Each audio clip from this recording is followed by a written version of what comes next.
President Moon, it's a real honor to have you here participating in this ceremony today. The strength of the alliance between the United States and the Republic of Korea was born out of the courage, determination, sacrifice, and of the Korean troops fighting shoulder to shoulder with American troops. And having you here today is an important recognition of all that our nation has achieved together, both of them, in the decade since.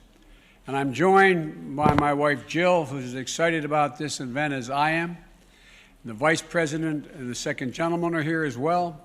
Our Secretary of Defense, Vice Chairman of the Joint Chiefs of Staff, the officials of the United States Army, as well as several members of Congress, Representative Ferguson, Representative Crow, and Senator Ernst, because today we are hosting a true American hero and awarding an honor that is long overdue. More than 70 years overdue. 70 years ago on a frozen hilltop deep in what is now North Korea, a young first lieutenant bravely out of Westby Point and barely out of West Point acted with bravery and that earned him the Distinguished Service Cross, the military's second highest honor. Today, after more than a decade of effort, including support from my good friend John McCain, God rest his soul, shortly before he passed away, I'm incredibly proud to give Colonel Ralph Puckett's act of valor the full recognition they have always deserved. Colonel, I'm humbled to have you here today. I really am, along with your loving family, and to award you the Medal of Honor. The President of the United States of America, authorized by Act of Congress, March 3, 1863, has awarded, in the name of Congress, the Medal of Honor to First Lieutenant Ralph Puckett, Jr., United States Army, for conspicuous gallantry and intrepidity at the risk of his life above and beyond the call of duty. First Lieutenant Ralph Puckett, Jr. distinguished himself by acts of gallantry and intrepidity above and beyond the call of duty while serving as the commander, 8th U.S. Army Ranger Company, during the period of 25 November 1950 through 26 November 1950 in Korea. As his unit commenced a daylight attack on Hill 205, the enemy directed mortar, machine gun, and small arms fire against the advancing force. To obtain fire, First Lieutenant Puckett mounted the closest tank, exposing himself to the deadly enemy fire. Leaping from the tank, he shouted words of encouragement to his men and began to lead the Rangers in the attack.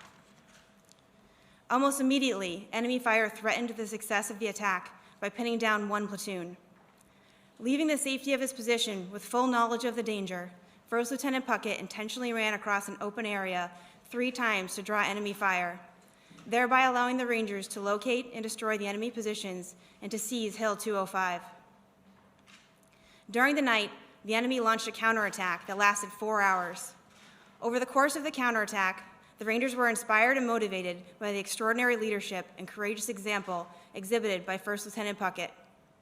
As a result, 5 human wave attacks by a battalion-strength enemy element were repulsed. During the first attack, First Lieutenant Puckett was wounded by grenade fragments, but refused evacuation and continually directed artillery support that decimated attacking enemy formations. He repeatedly abandoned positions of relative safety to make his way from foxhole to check the company's perimeter and to distribute ammunition amongst the Rangers. When the enemy launched a 6th attack, it became clear to First Lieutenant Puckett that the position was untenable due to the unavailability of supporting artillery fire. During this attack, 2 enemy mortar rounds landed in his foxhole, inflicting grievous wounds which limited his mobility. Knowing his men were in a precarious situation, First Lieutenant Puckett commanded the Rangers to leave him behind and evacuate the area. Feeling a sense of duty to aid him, the Rangers refused the order and staged an effort to retrieve him from the foxhole while still under fire from the enemy. Ultimately, the Rangers succeeded in retrieving First Lieutenant Puckett, and they moved to the bottom of the hill, where First Lieutenant Puckett called for devastating artillery fire on the top of the enemy-controlled hill.